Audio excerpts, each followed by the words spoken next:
I'm Kier from Gallifrey Public Radio, a Doctor Who fandom podcast and part of the Gonna Geek Network, just like the show you're checking out now. Shows on the network are individually owned, and opinions expressed may not reflect others. Find other interesting geeky shows at GonnaGeekNetwork.com. You are listening to the Starling Tribune, a podcast dedicated to the Arrow TV show. I am the Green Arrow. The Green Arrow has entered through the front door. This podcast is not produced or maintained by the CW, Warner Brothers Television, CTV, or DC Comics. All characters, situations, and stories are the properties of Time Warner. I am the Oracle, and this is your Tribune. Welcome back to Earth 2's favorite newspaper. We call it the Starling Tribune. I am the chief editor tonight. My name is SP, and your other award-winning reporters for this episode number 244 of the Starling Tribune are Chris. Finally, a real fight. I was sick of this whole episode, by the way. This episode of Legends of Tomorrow was specifically created for you, Chris, the wrestling fan. That's fair. It's accurate. We'll talk about more of that later. And Michelle. Now, this is what I call a bloody good show. Apparently, Constantine is a fan of the arts. Hey, everyone. This podcast is recorded on Thursday, June 27, 2019, live on www.geeks.live. That's right, and this evening we'll be discussing Legends of Tomorrow, as well as news, interviews, articles, and announcements have dropped recently that could, and let's be honest, probably will impact future episodes of Legends, as well as the other shows in the network like The Flash, Supergirl, Arrow, and who knows what else they're going to make between now and October. If you're new to the show, thank you for searching us out on the internet and joining us. After the show, you can check out our content at GonnaGeek.com. where you can also find other geeky videos, podcasts, and articles. Thanks, guys. I'm excited to get back into Legends of Tomorrow. So, Michelle, why don't you break down what we watched? This episode of Legends of Tomorrow is called Lucha de Apuestas. It's season 4, episode 9. It aired Monday, April 1st, 2019. Directed by Andrew Cash. Credits include one episode of Legends and various shorts. He's an editor turned director. Editing credits include 21 episodes of Legends, 1 Flash, and 1 Black Lightning. Written by Kito Shimizu. Credits include 13 episodes of Legends, 11 Arrow, 1 Flash, and 7 of The Cape. And Tyron B. Carter. Credits include 5 episodes of Legends and 1 Arrow. The week that this episode aired was March 31st through the first week of April. And there was only 2 DC comic book shows that aired on the CW channel that week. Supergirl on the 31st of March aired the 17th episode of the 4th season, titled All About Eve, to a live rating of 1.87. And following that, Legends of Tomorrow aired the 9th episode of the 4th season. This episode we're talking about tonight, to a live rating of 1.66. Actually, for CW shows, that ain't bad, guys. No, it's not bad. Yeah, nice bumps from the, DVR showings and such. Oh, so that was live plus 7-day DVRs. See, I'm still at that phase where I would love to know live plus 7-day plus CW app. I still wish we got that kind of thing. And heck, we're even at the end of the season now, plus Netflix, as long as it still remains on Netflix. I would love to know how their viewership changes, because obviously they have insight into something we don't, because we've seen rough numbers during the season. I'm not casting judgment. That would normally make you go, wait a second. If your ratings are that, how are you getting renewed? So there's something in the secret sauce. We just don't know what it is. Now, Chris, you and I are producers of podcasts, and as such, we have access to podcast statistics. You use Podbean and get your statistics through Podbean. I use Libsyn. I get my statistics also through Libsyn. By the way, those two are the hosting sites that we use. And then the statistics is an additional item on both, but you can also get statistics through third-party apps like PodTrack or something like that. And I'm wondering if the reason why they're not showing the statistics for the online views or for Netflix is because they're not standardized. And as you know, podcast listening statistics have gone through a standardization issue over the last couple of years. It's still not there quite yet, but they are moving towards that. I'm thinking that viewership statistics are not there yet, and that is why they're not showing them. Well, the other thing I don't know about, Netflix kind of gets notorious for this, is they never really share ratings or views or anything like that. They've always been notoriously closed-mouthed. So it could also be a matter of the rankings associated with Netflix, how they rate things, doesn't really compare to what we have with Nielsen ratings or something like that. Or Netflix might not even share that information with the CW. I would imagine they do, but who knows? They're so secretive about it, they very well could decide to say, nah, we're just going to keep these numbers internal.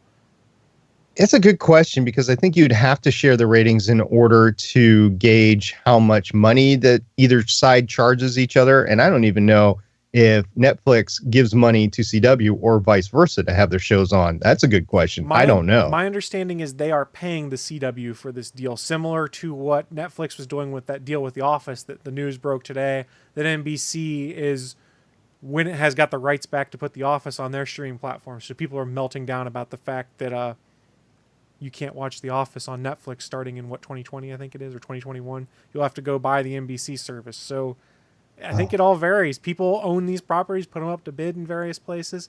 The interesting thing I saw is one of the syndication rules they had on Big Bang Theory was no streaming rights outside of, I believe, CBS All Access is the only place that can have it. So like they set it up so you couldn't sell the streaming rights as part of their contract. So we're in the Wild West now, where who knows what the numbers are associated with streaming platforms. Even though I watched Big Bang Theory all the way to the end, by the way, and it didn't have a fantastic ending. It had a good ending or a decent ending, but it wasn't a fantastic ending. And even though it had that, which is normally my barometer for a closed series and how good it is, I do not plan on going back and watching that in streaming or anything else. However, as per this show, it is on Netflix. I have watched, I think, the last episode on Netflix.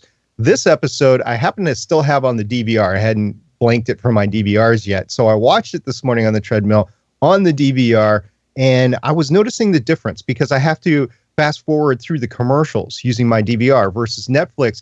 The cut is there. It's a short black screen, and it just goes right into the next scene. So you know that there's a commercial that's supposed to be there, but it just rolls right into it. And if you're some guy on the treadmill like me, you don't have to worry about picking up your remote and fast forwarding it. So I think in the future, I'll be watching it on Netflix.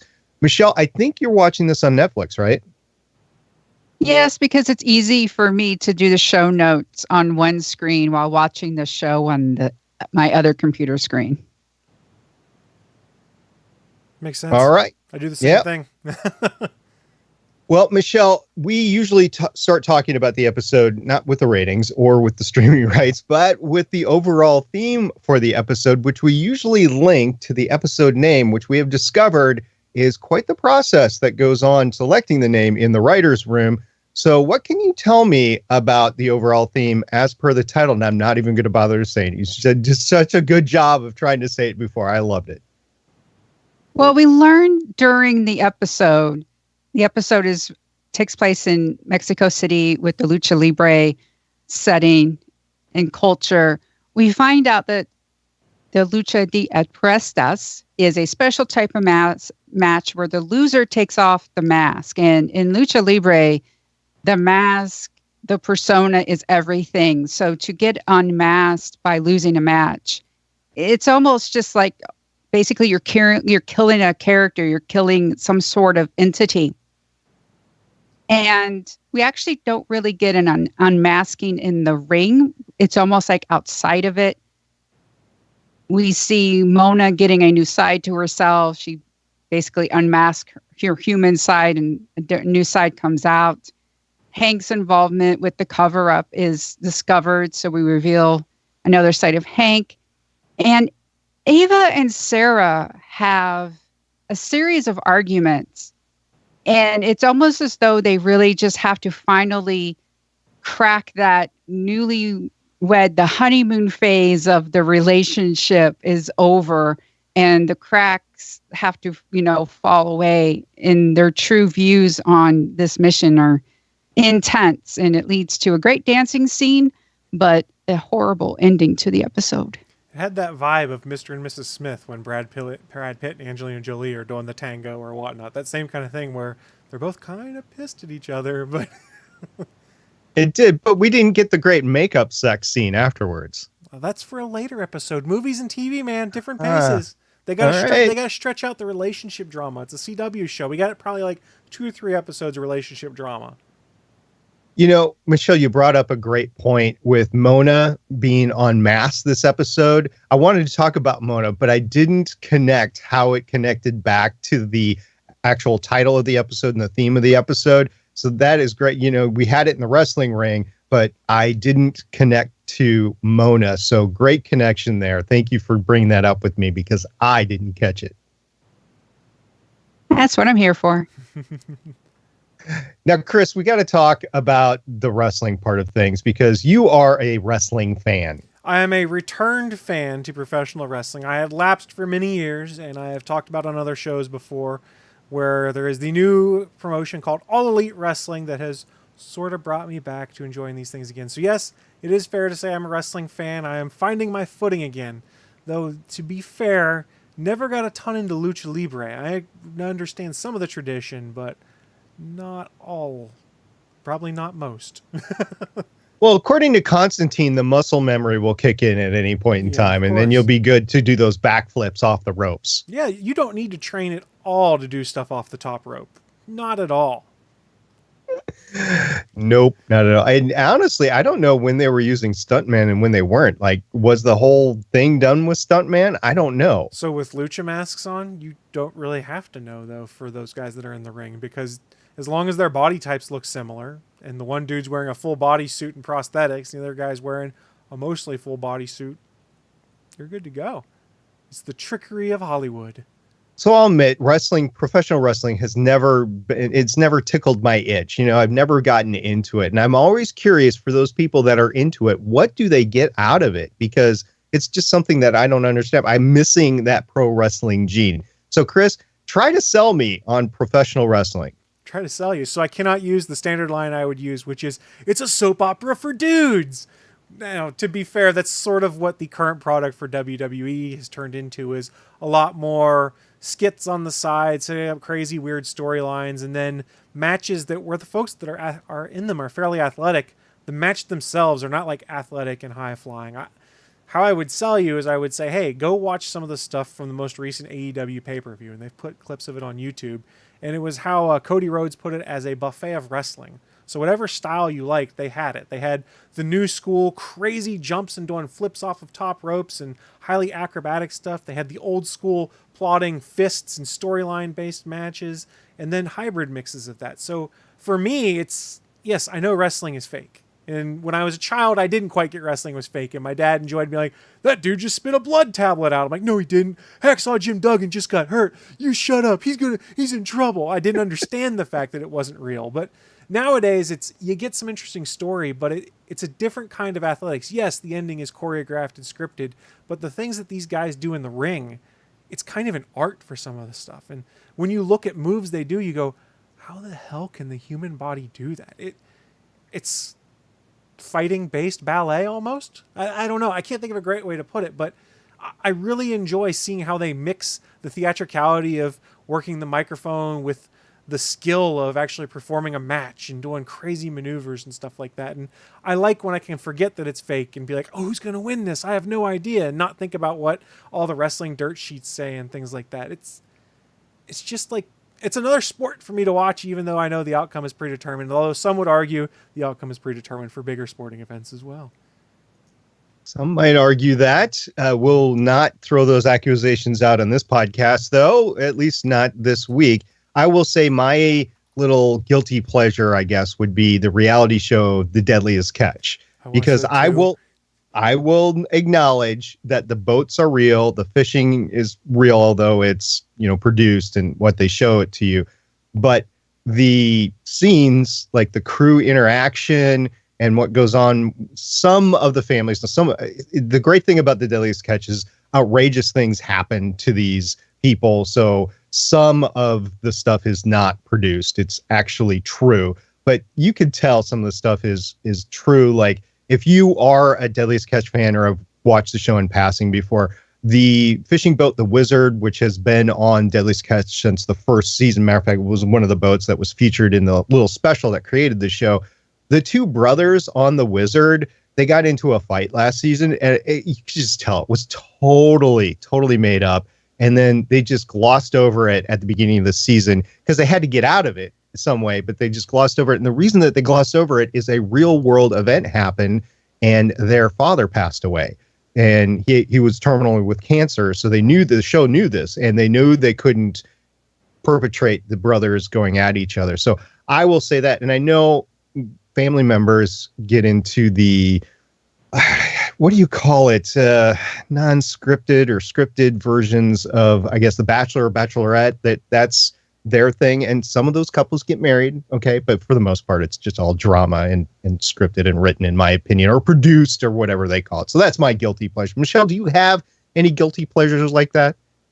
Yeah, basically the Vanderpump Rules, that show where it takes place in a bar restaurant called Sir, and a lot of the cast, it's a beautiful train wreck. Lisa Vanderpump is also one of the housewives on Real Housewives of Beverly Hills, which I also have started watching that, but Lisa Vanderpump is no longer with them because of the whole dog thing. And this is what happens when you spend 2 weeks in the hospital and there's nothing on TV that's entertaining except for Bravo, and you end up with the side effect of getting involved in these shows. I watch a Bravo show that's trash TV. It's called Below Deck, and it is super trashy. But it makes me feel good because it's so trashy at times. Do you watch the one with Captain Sandy or with the other guy? I watch both, but Captain Lee is the man. I can't say some of his quotes that he says on that show, but some of them involve glass bottles and body parts he would not drag through. All right. The whole reason why I went through that is just to tell our listeners that even though professional wrestling is fake, even though what was shown in here was definitely fake because they showed the choreography, they showed the training and that sort of stuff, it's just fun entertainment for some people, whether it's Deadliest Catch, whether it's a Bachelorette, whether it's professional wrestling, reality TV of any sort, whatever it is, people get entertained by it. So just don't knock it because other people really enjoy it from, it just depends on who you are. Usually you enjoy something like that. All right. Well said. Michelle, where do you want to start with this episode? Well, I think the argument with Sarah and Ava is a good way to sort of frame this. We have the mission of finding Konone, and Mona's blamed for it, and she ends up being found by the legends, and she's going, no, there's a cover-up. It wasn't me. I'm Fox Mulder, and the truth is out there. It's the Men in Black. I love that scene. And, Zari's like, hey, Sarah, maybe she's onto something. Let me look into it. So you have that Sarah is doing things the Legends way, having her team go find evidence, basically rules. Well, I'm Captain Sarah. They're my rules. And then Ava, basically Hank just reams her for not being around a lot. And then Ava is like, you're right. I haven't been doing my job. I've been off gallivanting with Sarah, being a legend, but I'm not. I am Ava Sharp, director of the Time Bureau, and there are rules. And yes, Hank, I don't want to lose my funding. I don't want to lose my job. So we will go by the book to find the missing, creature. And it's that whole, when Ava finds out that Sarah has Mona and Konone on the ship, she's like, bring them to me now. And Sarah's like, no, there's a cover-up that could be happening. You could be in danger. And Ava's just like, no, just do this and we will deal with it at the Time Bureau. Just bring them here and together we'll find out. And then that's what leads to the tango argument, and they end up hanging up on each other. It's just, who's right, who's wrong? I don't think there is a right or a wrong in this case. I was kind of shocked that our director from the Time Bureau, she was actually on to some things like, okay, what are you talking about protecting these magical creatures? Our job is to protect time and the human race. And you're talking about these magical creatures. And, some of that was affronting, but some of that made sense to me. Her job is to defend the timeline. Okay, if that's true, then it shouldn't matter what race people are. And if there's a threat from magical creatures, you would want to try to contain that threat. But Sarah's already made that jump because of Charlie into the point where magical creatures are people too, basically, and we should protect them. And she just didn't have the chance. Ava just didn't have the chance to make that jump yet, even though she'd been spending time with the Legends. So I think it's just going to take her a little bit longer to get there. I think more importantly is the threat to the Time Bureau itself. And once Nate can prove that, I think she's going to turn quicker than she would have on her own. I think you could make an argument that the Time Bureau getting involved in this kind of business, even if it's peripherally, it kind of sets up a different potential for the timeline to get screwed up, because I wager it's not intended for supernatural creatures to be in 2019, 2018 and being swooped up by a secret Men in Black agency to do black ops or whatever the heck they're intending to do. So they might almost be causing their own anachronism if they're not careful, is how I was starting to look at it. I don't know if I'm just going down the weird time travel theory of things or not, where everything can be a problem or nothing can be a problem, depending. No, Ava makes a good point. She's like, you know what, Sarah, in the beginning, you were just sending these creatures to hell. Like literally, Constantine would open the gate and boom, back to hell. Ava wasn't told about Charlie. So there's this huge piece of information that Sarah has kept from Ava. So Ava not knowing that, so because we know Sarah's point of view completely because she's a legend and we're watching the Legends of Tomorrow. But when you take into account what Ava has seen, she's seen the Legends send all the creatures to hell. Well, then she got convinced to put them in containment fields, but she doesn't know that, oh, by the way, they've got a magical creature working for them on the team. Yeah, fair point. There's a lot of not giving people the full story here that leads to repercussions later, I imagine. Talking about not giving people the full story, Mona, flashy thingies, poor Gary, like a half a dozen times. Man, that poor kid's brain is mush right now. The poor kid doesn't know what happened to his nipple. Could be a problem. I lost my nipple and I don't remember how it happened. Oh, yeah. So I think the effects on the multiple flashy thingy will be seen on Nate in episodes to come. That's just way too many flashes at once. I wouldn't even do that to an enemy. I mean, once I incapacitated him, that was one thing, but I don't need to erase their entire... Well, it wasn't on purpose. Well, it wasn't on purpose. Yeah. I know, but still, I mean, I'd be very careful with my thumb around the activation trigger. They had she had struggled, and then when he grabbed her, he basically pushed the trigger on himself. In typical Gary fashion. Fair enough. Okay. So he flashed himself. Even Gary doesn't deserve that. I mean, Gary's nice. Gary Green is all the man we need. And that is the only spoiler I will give you. So you have, again, for our listeners, you have seen all the way through the rest of the season, right? Yes. And Chris and I are watching one episode at a time, so we haven't seen the rest of the season. I'm sadly spoiled to understand where that came from, though. So, all right. So another thing that I noticed in this episode that I want to talk about is, how should we pull it? Mick, Rebecca. Anyway, Mick's. What I'm talking about is Mick wrote a book, a novel, trashy, steamy novel, and apparently more than one. Now it comes out that there's a whole line of them as Rebecca Silverstein, right? Silver. Rebecca Silver. And Rebecca Silver talks to one of his fans because Mona's a big fan of the series. And he uses the plot points of the book to try to help Mona. And it ends up that it wasn't the right thing to say, but he didn't know it at the time. He was trying to do the best thing for her. I thought that was very touching. Mick's a bit of a softie. Sometimes he just tries to hide it. I mean, he was trying to help Mona here by basically like, these two don't work together. And kind of like, hint, hint, maybe you two aren't going to last together. And, oh, here, I'll hold on to my time thingy while I go walk away for a few minutes. I assume he had to pee or something like that. I don't know. That was the cover story, I assume. That was the cover story. You have no idea what kind of flask he has on him or what he found to smoke out in the woods. Or he just played with some fire or something. Remember, he is heat. Oh, yeah. He does like fire. He could just be like, this tree offends me.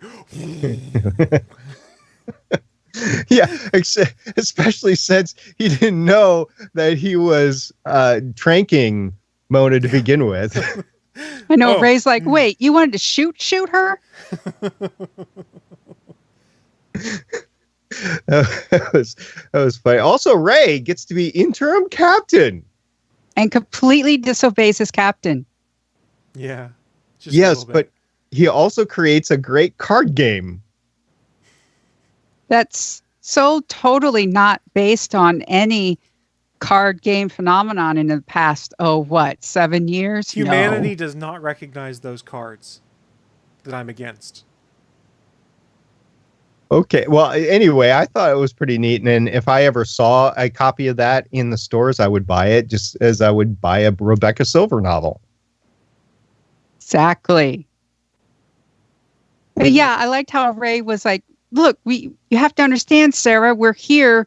Otherwise, the timeline's going to be ruined. So it's either, us or something, but we have to fix it. And of course, that's when the Time Bureau people come in because Ava has found out that it's 1961 Mexico City. And she sends in this team who stand out like a sore thumb. They come in like Men in Black. Like, no subtlety.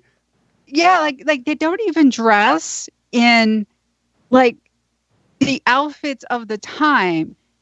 Whether you're watching something like Casablanca, where people are trying to blend in, or the Quentin Tarantino film Inglourious, I don't know if I can say that word on this podcast, but there's that starts famous, with a B. Yeah. Yeah, there's that famous scene in the basement where, the people who are spies go in looking like them. They blow it because they don't know a cultural thing. But at least try to blend in a little bit before you start like arresting magical creatures and such. You're going to cause even more trouble. And Charlie, thought fast on her feet and got the crowd to stay and got the crowd to root for, El Cura, who's supposed to be the actual hero of the time. Just start a fight and people will stay. The legends do it again in that scene. Ray hits a guy with a chair about interference, then Mick gets excited there's a fight. He wanted to fight also. Does this qualify as a bar fight? Close enough. I mean, I'm willing to allow it. I was thinking it did. I think because there was a bar in the room. Yeah, Mick had his flask on him, so any place is a bar that he's in, technically. Oh, yeah, because Constantine met the guy at the bar drinking. So, yes, there's a bar in That's yes. right. Yes, this logic This tracks. is a bar fight. Yes, yes. You're welcome. Thank you. You just made my Yes. day. See, that's why you're here, SP, is to point out when things are a bar fight. Well, in reality, I was just channeling Haley, that's our big thing on the show, is there's always a bar fight in Legends of Tomorrow. Well, not in every episode, but in this episode there was. So there you go. Exactly.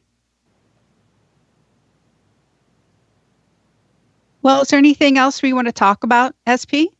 I do. I want to talk about Tom Wilson, a.k.a. Hank Haywood.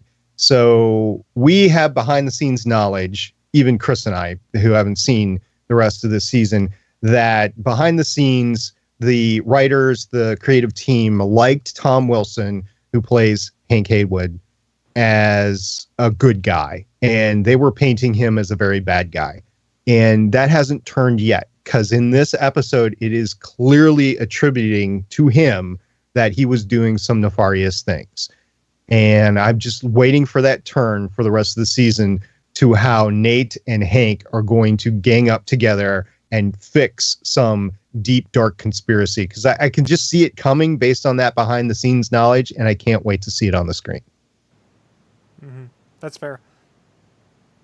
What about you, Chris? Mona, she's a werewolf. How did I not know this? How did I miss this? Is she a werewolf or is she the same race as Kanone? Yeah, she is, but basically we call it a werewolf. It's because she got scratched last episode. When he was getting away and he was frightened and he lashed out, he cut her in the stomach. I didn't realize this like werewolfism was transmittable via like bite or potentially scratch or things like that. But that makes sense then. Okay. See, it would have worked out then.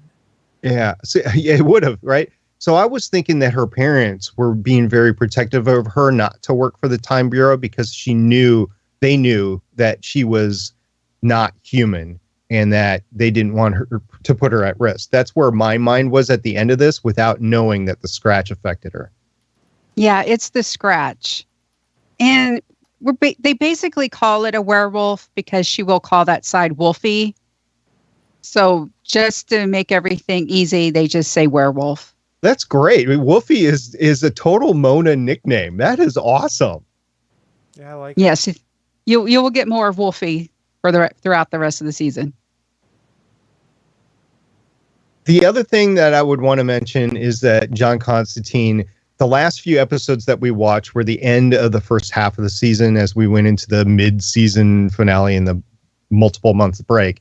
And while he was there, he wasn't really used in the deep magical sense that he had been used the previous episodes. And he started to take kind of a little of a backseat to the rest of the cast. Just want to point that out, that this episode, because Constantine the character was being used so much, I kind of like them pulling him back a little bit so it could focus on the other characters in the Legends. Yeah, I liked how he was just a guy who liked wrestling and could, be in the guy's corner, giving him a pep talk in the Constantine way. The other thing that was pretty cool about both the situation of 1961 Mexico and Constantine's like of the era and everything was Americans. And let's face it, the show is largely marketed to Americans, even though it's worldwide, and definitely Canada has it as well. And it's shot in Canada. But there is not as deep of appreciation into Mexican culture as there is American or Canadian culture. So I thought it was really neat that they brought that aspect into the show. Yeah, me too. That's one of the great things about this show. They can just go anywhere and, honor different cultures and such. And another one is coming up that has mixed reviews. I can't wait till you guys watch it. I'm intrigued. As am I. So what do we got coming up in the future for us, Michelle? Well, the next episode of Legends we're going to discuss is called The Getaway. It's season 4, episode 10. It aired Monday, April 8th, 2019. When Hank commandeers the Wave Rider in 1973, the Legends find themselves on the run in an RV after kidnapping the president, who was only able to tell the truth. Directed by Viet Nguyen and written by Matthew Mala and Ubay Muhammad.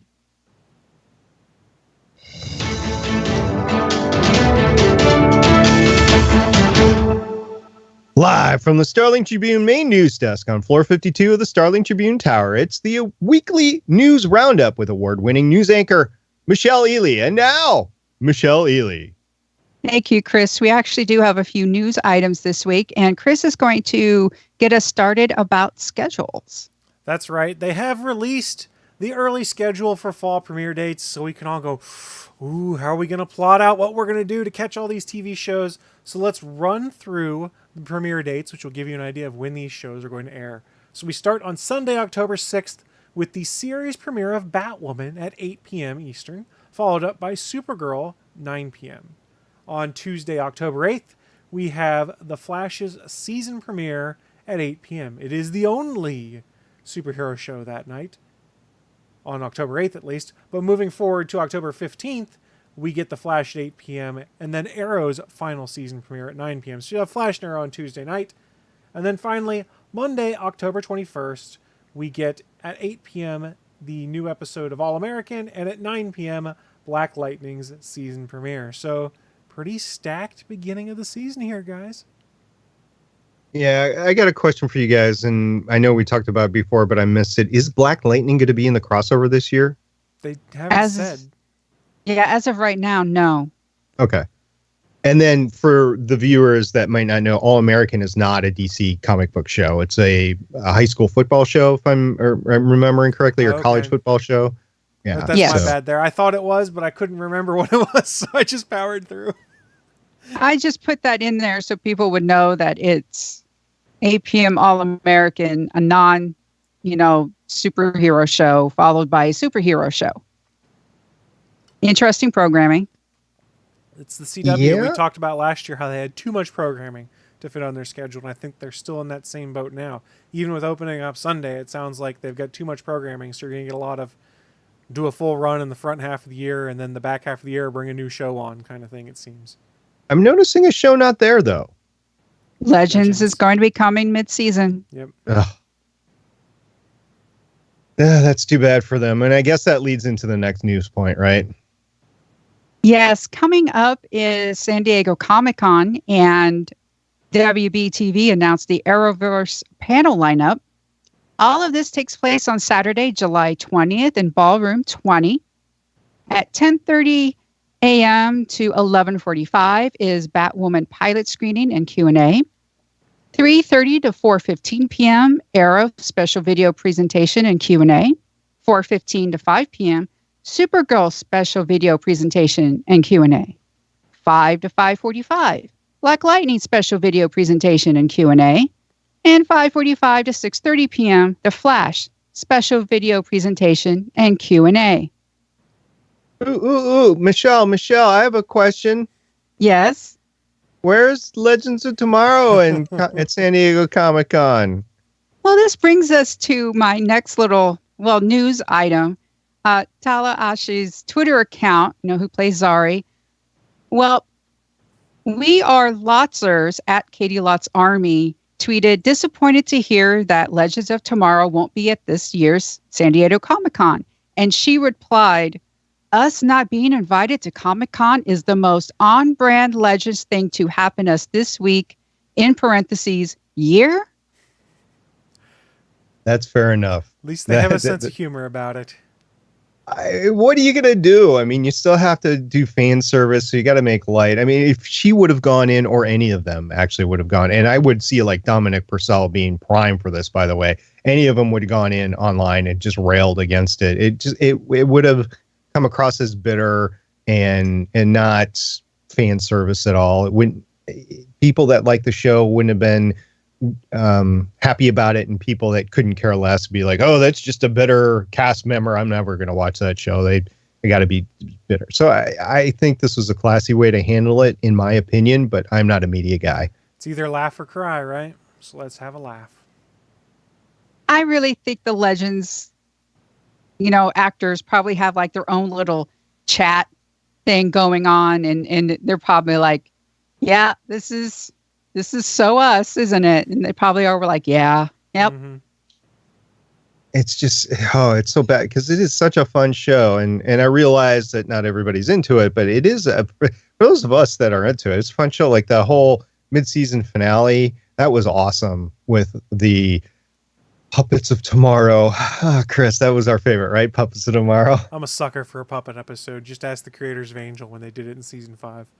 Sirens of... What was it? Sirens of Space-Time. And yeah, it was just fun. And no other show could do that, right? You couldn't pull that off in any of the other shows. Nope. I know Legends sort of reminds me of The Expanse, where not enough people watch it. But then you have critics from IO9, Gizmodo, Rolling Stone even praise the show, and they're like, more people need to watch this. And it's like, yeah, that's what people keep saying about The Expanse. The Expanse is an awesome show, completely on the other side of the spectrum of Legends of Tomorrow. But it's, critically acclaimed. People should watch this show. Keep that show in the back of your head, kids. We're going to touch on it here in a little bit.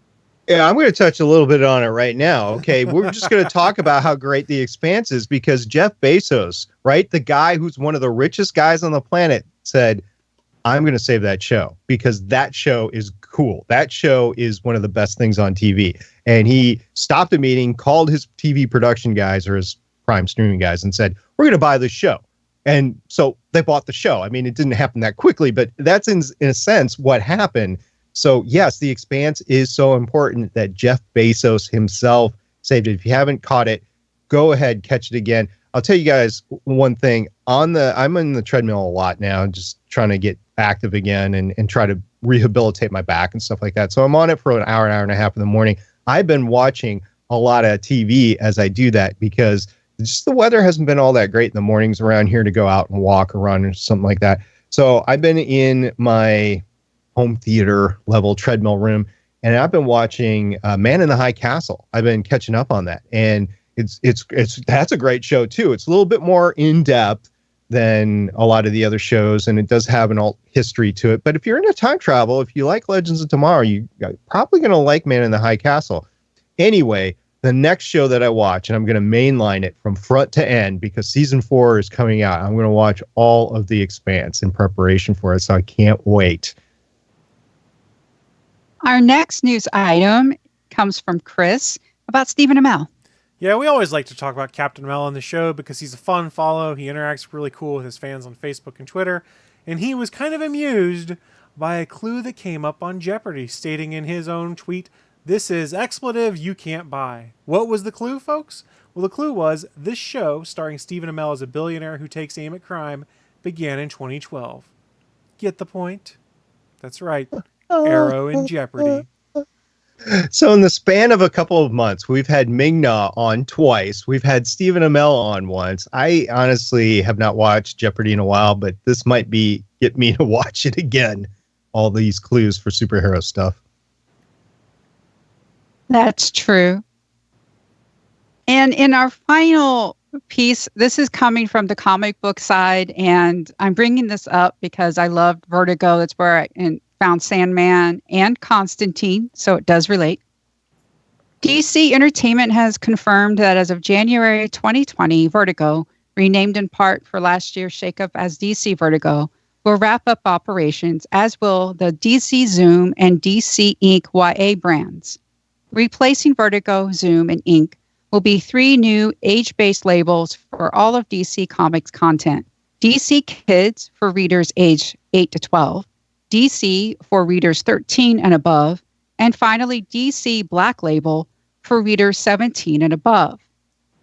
In a statement acknowledging the closure, DC Editor-in-Chief Dan DiDio stated, "We're returning to a singular presentation of the DC brand that was present throughout most of our history until 1993 when we launched Vertigo to provide an outlet for edgier material. That kind of material is now mainstream across all genres, so we thought it was the right time to bring greater clarity to the DC brand and reinforce our commitment to storytelling for all of our fans in every age group. This new system will replace the age ratings we currently use on our material." I call bull. A second. Yeah. I've been dropping a lot of DC titles left and right, and I've been dropping a lot of Marvel titles too. So it's just the quality of both has waned. And for DC, for me personally, this is a major fail because the Rebirth universe was so good when it came out. And for comic book fans like me, like when we hear Vertigo, we immediately think of, Neil Gaiman with Sandman and Constantine and Books of Magic and the Invisibles. Oh, that cyberpunk one. I used to read it. I'm sorry, I'm blanking on it right now. But it was like its own little ecosystem, and it had its own style and edge. But we all knew it was still part of DC. It wasn't. It's almost as though they didn't like the fact that Vertigo had maybe like this cool factor to it. And so now we need a cool name to go with DC. And calling something Black Label, I don't know. It reads to me like kind of pervy or alcohol or something. It just doesn't seem comic book for me or not. I don't know why they just couldn't do DC Comics, DC Kids, DC Vertigo. The problem is the writing's been on the wall for a while on this because didn't they fire the editor-in-chief like 4 months back from Vertigo? something like that. And then everyone went, uh-oh. And then when you didn't hear a lot of news about who's the new editor-in-chief going to be, all the rumors start. So here's the thing. I wouldn't be shocked if a few years from now they go, oops, we screwed that up. Maybe we need to relaunch Vertigo, just like we've relaunched all this other stuff. And you might see it resurrected in some way, shape, or form. And this is one of the reasons why people just don't get into comics, or they just don't stay in it. Relaunches and redos and rebranding and new numbering. It's what's pushed me to my sort of outside stance. I think I only have 3 books that I pick up right now. Yeah, it's just close to 3. Mm-hmm. Yeah.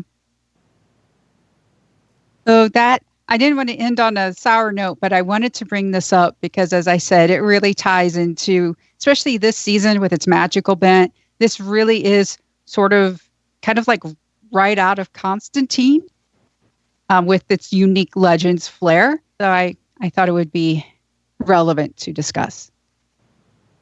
Yeah. It is, and I will say something that's blasphemy for this show. The Arrow comic, it was on the cut list for quite some time. I finally pulled the cord on it, but it started out so good, and it's just got to a point where I'm like,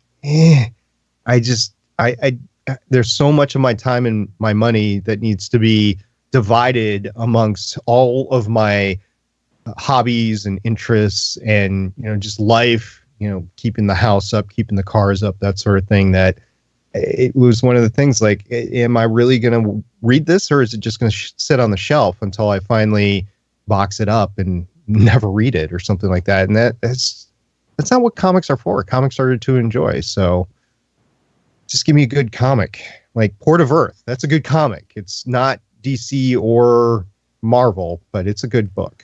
Saga. Read Saga. That too. My daughter started reading Saga. Didn't I tell you that? I don't remember. Yeah. But good for your daughter with her good choice. Read Monstrous. Yeah. It's amazing. I know, fortunately for, Saga, that's opened the doors for things like Monstrous and Paper Girls and other things like that. So I do love Saga. I know it's still on that year hiatus and such, but if you need something to fill that void, Monstrous, go for it. And that's all I have for the news. So, Chris, I'm gonna butt in here. Go ahead. And I know you usually talk about what else is on the Gonna Geek Network, but I'm gonna butt in and I'm gonna say, because of my love for The Expanse, and Michelle, you like The Expanse too, right? I love it. All right, so we both love The Expanse, and Chris, you need to get caught up, buddy. But The Expanse is a great show. It is such a great show that we just couldn't stand to have the GonnaGeek.com network without an Expanse podcast. So we went out and got one. It's called The Crash Couch. It's new on the GonnaGeek.com network. It's amazing. If you start at episode 32, they have gone through a lot of changes, just like this show has gone through a lot of changes. Legends of S.H.I.E.L.D. has also gone through a lot of changes, as the GonnaGeek.com show. It's been through a lot of changes. Well, at 32 episodes in, they basically did a hard reset.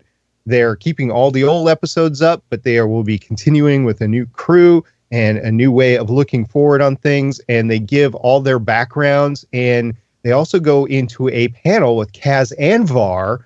They didn't have the panel with Kaz Anvar. They recorded the panel with Kaz Anvar at a con, which was just great. If you ever get a chance to see Kaz in person, which I actually have, it's wonderful seeing him up there. I wish I would have recorded the panel. And they actually go into that panel. It's a wonderful episode. It's episode 32. Go check it out at the GonnaGeek.com network and get your Expanse fix. You heard it, folks. Listen to SP. He knows what he's talking about. That being said, though, it is time for us to start wrapping up this latest installment of the Starling Tribune. So a big thank you to everyone who did participate in the chat room over on Geeks.live. We really do appreciate the live interaction on the show. Makes it fun for us to see what you guys are enjoying or not. But also a big thank you to those of you that catch the audio replay over at StarlingTribune.com or the video replay on the official GonnaGeek.com YouTube channel at youtube.com/GonnaGeek. If you happen to have an Amazon device, our podcast is on there as a skill. You just have to enable Starling Tribune and it will be there. You have full player control. It's great. Also, remember, we have a Discord server. And in that server is a Starling Tribune channel. Michelle is the most active on it. Chris and I try to catch up every once in a while. Steven's in there too, as is all our fans for Arrow and the rest of the DC stuff. So go check that out at gonnageek.com/Discord. And remember, you can always catch us as we record live. www.geeks.live at 7:30 p.m. Eastern, 4:30 p.m. Pacific on Thursdays. Although I'm going to break script right now and tell you we will not be recording on July 4th. So we'll see you all in 2 weeks. We would love to hear from you. We are the Starling Tribune on Facebook and Instagram, at Starling Tribune on Twitter, and you can call us at 612-888-CAVE. That's 612-888-2283. Well, this brings us to the end of another great episode. Any last words before we sign off? At Stargate Pioneer. Hashtag Rebecca Silver lives. At the Chris Farrell. Hashtag Gary's missing nipple mystery. And I am at Michelle Ely signing off with hashtag sexy tango argument. Oracle, I think we're done here. This was the Starling Tribune.